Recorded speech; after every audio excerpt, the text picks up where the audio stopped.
Good morning, everyone. Thursday, the 23rd of July, a really cold day throughout the country. I hope that you keep warm and safe and healthy.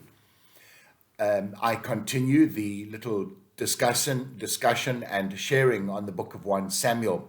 And today's morning prayer picks up 1 Samuel 31, the very last chapter, and all the verses of it. Yesterday we looked at chapter 28, so a bit of a jump.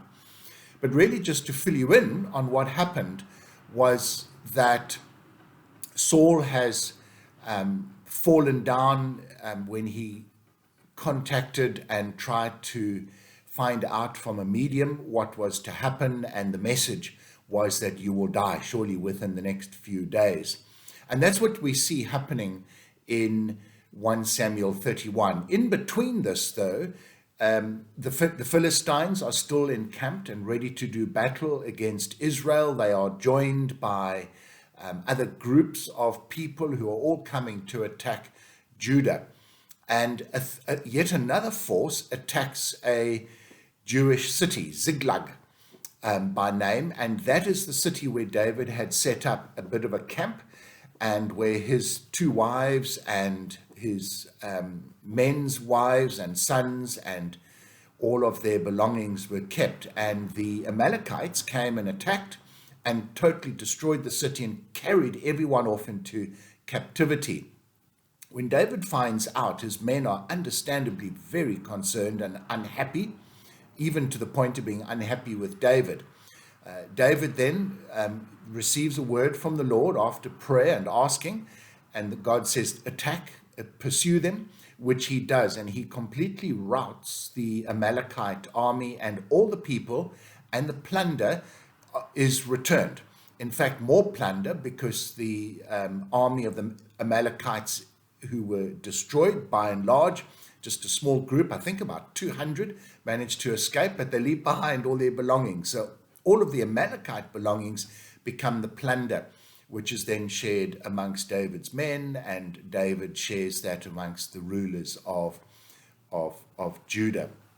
And that's with, and then of course the Philistines attack Saul and his army. The battle is incredibly fierce, and Saul is mortally wounded. All of his sons, including Jonathan, who was David's good friend and was very much on David's side, the whole of Saul's family died, just as God has predicted. Seems a bit sad that Jonathan dies as well, because he certainly comes across as a very good man, but such is the way of life on this world. It's not necessarily the commandment of God, but we live in a world that is fallen. And Saul dies, and we'll pick up next week what happens thereafter. But the thought that came to my mind is that the prophecies of Samuel have now come true. It's taken a very long time, and that's the key for me in our own lives, that sometimes the word of God and justice to be dispensed and distributed and justice to be seen can take a while. And in the aftermath of the looting and the instigation behind that looting and the insurrection that was attempted here in South Africa, most embarrassing situation. But what an incredible failure of those who are in leadership over us. Justice will be done, but the justice mustn't only be against those who are looters. The justice must also be against those who caused a situation to arise where the looters had every excuse, in their mind at least, to go and do this, because they were poor and impoverished and basically outside of the system. So we all need to just hang our heads in shame and say, where did we, all of us, go wrong? Certainly some are far more wrong than others. But we need to seek God's justice, and it takes a while, and we need to live with the faith. And sometimes I think faith is having the belief that God will do something even when it looks as if God is doing nothing, as if God is asleep. Just sometimes it takes a while.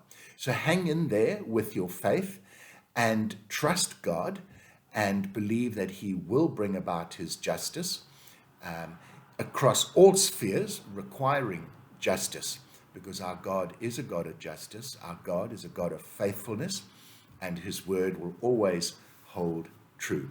Folks, have a good weekend and do everything you can to remain faithful to God and worshipful and obedient to his commands. And we'll chat again next week. God bless.